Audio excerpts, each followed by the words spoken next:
This is Audible.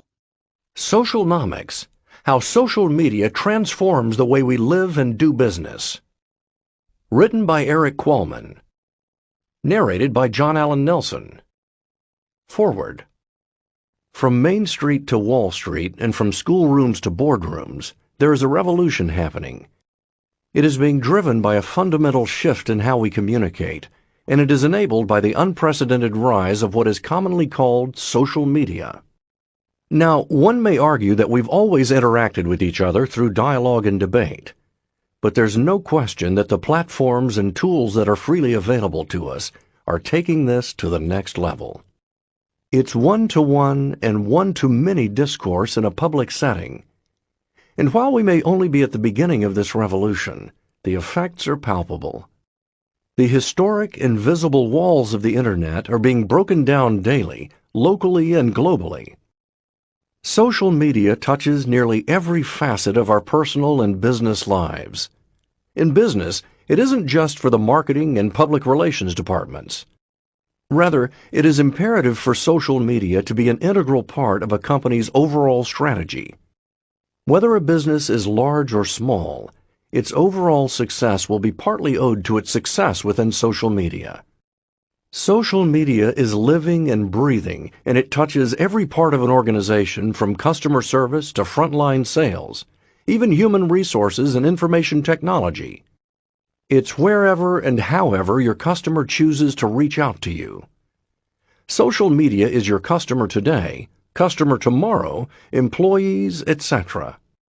Companies properly engaging with the social graph have already seen the power and the payoff. At Ford Motor Company, we have seen this firsthand, and it's not the result of one person, but rather the result of an entire movement. The currency in social media isn't euros, pesos, or dollars. Meaningful engagement, participation, and value creation rule the day. The web is being categorized by billions of users across the world, and if individuals or businesses want a say in how they are categorized, they need to participate with the appropriate currency. And just as in the real world, true givers are rewarded handsomely. For those willing to forge ahead into this new frontier, the opportunities are real and scalable. We've seen it work at Ford. The Fiesta movement, in which we gave 100 Euro-spec Fiestas to digital influencers for 6 months, yielded amazing results. We let them do what they normally do: tweet, blog, post videos and photos, and tell everyone they know about their experience. We let their content flow through to our site in real time, unfiltered and uncensored. The results? Over 7 million views of their YouTube videos, 750,000 views of their Flickr photos, more than 125,000 hand raisers on fiestamovement.com, 11,000 vehicle reservations, and an awareness rate of 60%, equal to that of vehicles that have been in the market for 2 to 3 years. All through social media. Radical shifts in business models are also occurring elsewhere. Pepsi bypassed a Super Bowl advertisement for the first time in 20 years in order to shift those millions of dollars into social media. At Ford, we've adjusted our marketing budget so that 25% is digital and social media. These changes aren't only for businesses. The world of politics has seen its fair share of social media influence, from the oft-used example of the Obama campaign to the rise of conservatives on Twitter with their hashtag #TCOT, Top Conservatives on Twitter hashtag, that has fueled the Tea Party movement. In the United Kingdom, management of the BBC has mandated that their staff use social media tools, since they believe that if their employees aren't using them, they aren't doing their jobs as effectively as possible. When the Iranian government shut off all outgoing communication channels, a revolution within the country was made known to the world via Twitter. Relief efforts poured into Haiti via texted donations and digital applications. Disasters from the flu to fires, terrorist attacks to earthquakes, are being tracked and disseminated to mainstream news more quickly than ever. The first photo of the U.S. Airways plane in the Hudson River? It was uploaded to Twitter. It's also heartening to see that many of the most popular applications and widgets are those that help people easily donate to various causes and charities. The great paradox is that this swath of society that is seemingly narcissistic and navel-gazing is also one of the most collaborative and community-minded when it comes to cause-related efforts. They want to be part of something bigger than themselves. They want to make a difference in the world, and they believe in the collective power of the crowd. To put in perspective just how powerful this can be, if Facebook was a country, it would be the third largest in the world, only behind China and India. Yet, some argue that China's social networks, QQ, Renren, will be even larger than Facebook. The winners in a socially driven world are numerous. Good companies, good products, employees, consumers, democracy, entrepreneurial talent, and the environment. All creatures great and small. However, it doesn't come without a price. The majority of what we consider to be our personal privacy may be a thing of the past. This opens up new challenges that may be resolved over time. But Andy Warhol's famous statement about fame may very well be flipped on its head and read something like, "In the future, we'll all have 15 minutes of privacy." Socialnomics succeeds at helping us make sense of it all. A strength of this book is Qualman's ability to take complex issues and break them into easily digestible takeaways through the use of real-world examples and analogies. He also peers into the future, seeing a world where products and services will find us via our social graph. As Qualman correctly points out, we no longer search for the news. Rather, the news finds us. If you're like me, you will find most of the constructs and future models in this book are relevant and necessary to achieve success today and tomorrow. Enjoy. Scott Monty, Global Digital Communications, Ford Motor Company. Introduction. It's a people-driven economy, stupid. In 1992, James Carville coined the phrase, "It's the economy, stupid." This simple phrase was a major driver behind why Bill Clinton became our 42nd president. Much has happened since 1992, with the most powerful change being the ubiquitous adoption and assimilation of the Internet. The Internet has revolutionized almost every facet of our business and personal lives. This last statement about the Internet is hopefully not news to anyone listening to this book. What is news, however, is today we are in the early stages of yet another far-reaching revolution. This revolution is being driven by people and enabled by social media. That is why nearly 2 decades later, we are taking liberty with Carville's famous quote by adjusting it to, "It's a people-driven economy, stupid." Although only a slight modification of words, it's a drastic adjustment in philosophy and in how people and businesses are changing and will continue to evolve in the coming years. Socialnomics is the value created and shared via social media and its efficient influence on outcomes, economic, political, relational, etc. Or more simply put, it's word of mouth on digital steroids. A subset of this is in the future we will no longer search for products and services.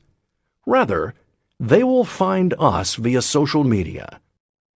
Barack Obama understood it was now a people-driven economy, and he rode this philosophy and strategy all the way to the White House. He was able to leverage social media to mobilize the young and old alike, to go from an unknown senator in 2004 to the most powerful man in the world 4 short years later. In his historic victory speech, he acknowledges this. "I will never forget who this victory truly belongs to. It belongs to you. We didn't start with much money or many endorsements. Our campaign was not hatched in the halls of Washington. It was built by working men and women who dug into what little savings they had to give $5, $10, and $20 to the cause. Socialnomics is a massive socioeconomic shift. If Facebook were a country, it would be the third largest country in the world behind only China and India. Yet some of the core marketing and business principles of the last few centuries will still apply, whilst other basic practices will become as extinct as the companies that continue to try to force them on the unwilling public. Businesses don't have the choice on whether or not they do social media. The choice is on how well they do it. We are already seeing the economic potential of social media and its ability to reduce inefficient marketing and middlemen. Million-dollar television advertisements are no longer the king influencer of purchase intent. People referring products and services via social media tools are the new king. It is the world's largest referral program in history. There is also less need to subscribe to costly newspapers when consumers are pushed more relevant and timely free content from their peers via social media. The news finds us. All of this can be done easily from the comfort of home or while on the go with mobile devices. These paradigm shifts, along with many others, are discussed shortly. The end result is that everything from purchasing a baby carriage to drafting a last will and testament is easier and cheaper for the consumer and more profitable for the seller. Social media also eliminates millions of people performing the same tasks, multiple individual redundancy, over and over. If a new father sees via social media 14 of his closest friends have purchased the same brand and model baby seat, and they all express glowing reviews, he will not waste hours on research. This research and review process has already been done by people he trusts. This recaptures billions of hours that can be redistributed toward the betterment of society. Today's winners are not the result of Madison Avenue, blue blood political parties, or monopolistic distributors. As a result of the ease and speed with which information can be distributed amongst the social graph, the winners today are great products and services, which ultimately means people win. Companies can elect to do business as usual at their own peril. We are at the start of a newer and brighter world for consumers and businesses.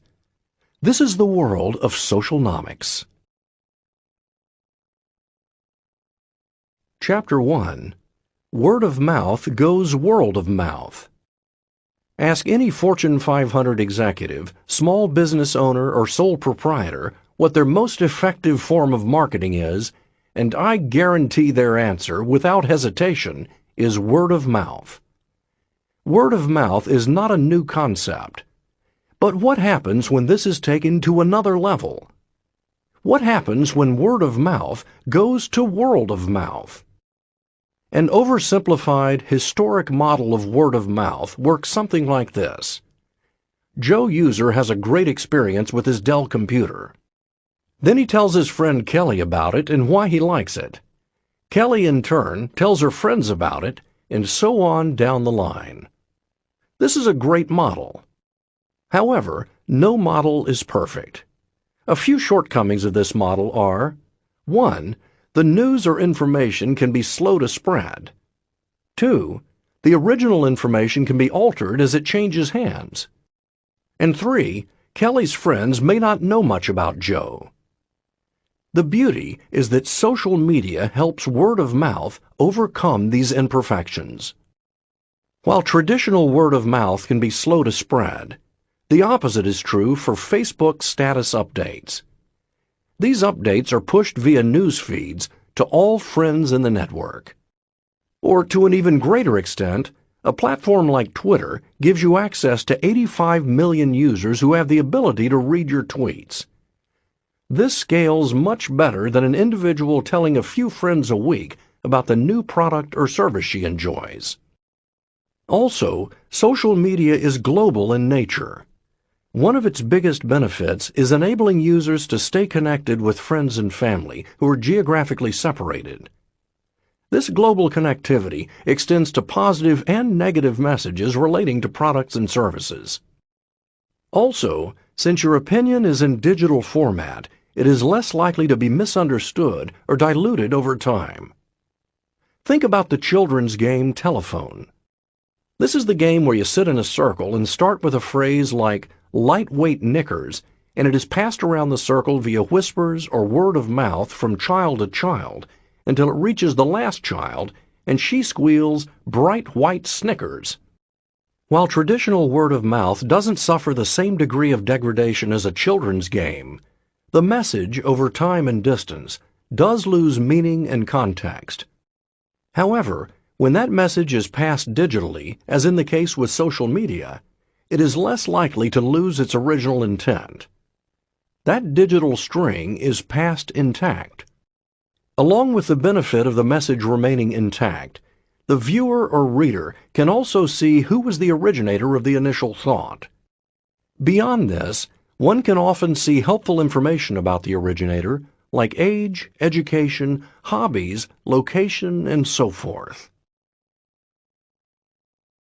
Is social media just a fad? Why is there even a need for social media? In less than 3 years, it became the most popular activity on the web, supplanting pornography for the first time in Internet history. Even search engines weren't powerful enough to do that.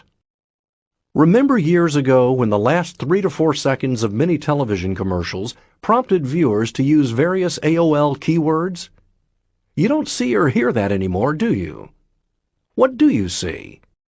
People are sending this traffic to social networks. A good example of this is CBS, which sends a majority of its March Madness basketball traffic not to its own website, but to www.facebook.com/brackets. Why has social media's popularity been so meteoric? Its rapid ascent is due in large part to its ability to help people avoid information indigestion. At first glance, this would seem counterintuitive, because inherently, social media, for example, status updates, tweets, social bookmarks, video sharing, and social media's photo commenting, actually produce more content and information.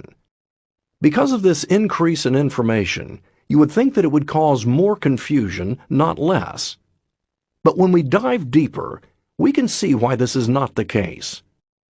In his groundbreaking book, The Long Tail, Chris Anderson succinctly describes the ability of the Internet within free markets to easily and effectively service small interest groups. The great thing about broadcast is that it can bring one show to millions of people with unmatched efficiency. But it can't do the opposite, bring 1 million shows to one person each. Yet that is exactly what the Internet does so well. The economics of the broadcast era required hit shows, big buckets, to catch huge audiences. Serving the same stream to millions of people at the same time is hugely expensive and wasteful for a distribution network optimized for point-to-point communications. Increasingly, the mass market is turning into a mass of niches. As we have seen, this is powerful stuff. This is great for individualism, but it greatly fragments the market. Life was much simpler when we knew that all our world news would come from Time and Life magazines. Fragmentation can be stress-inducing for people. As human beings, we have the dichotomous psychological need to be an individual, yet feel connected to and accepted by a much larger social set. Accordingly, people are willing to keep open running diaries as a way to stay connected and accepted. In Maslow's hierarchy of needs study, he indicates that after the basic needs of survival and security, humans' greatest need is to feel accepted. Being social animals by nature, we were highly receptive when social media came along. However, as humans, we experience an ongoing struggle between protecting our privacy and being accepted by others. As a result, there is often give and take when it comes to privacy and acceptance, and much depends on the individual and factors including age, race, ethnicity, religion, and location. Often this struggle is resolved by balancing the acceptance we receive with the privacy we sacrifice. If you can make something more relevant to me by having less privacy, well, that is a small price to pay. Bill Tanzer, General Manager, Global Research, Hitwise. Everyone has a different privacy tolerance, but whatever that level may be, most of us still have a yearning to understand what other people are doing. It was much easier to know what the majority was doing when all you had to do was tune in to Casey Kasem's American Top 40 to find out the latest and greatest in music,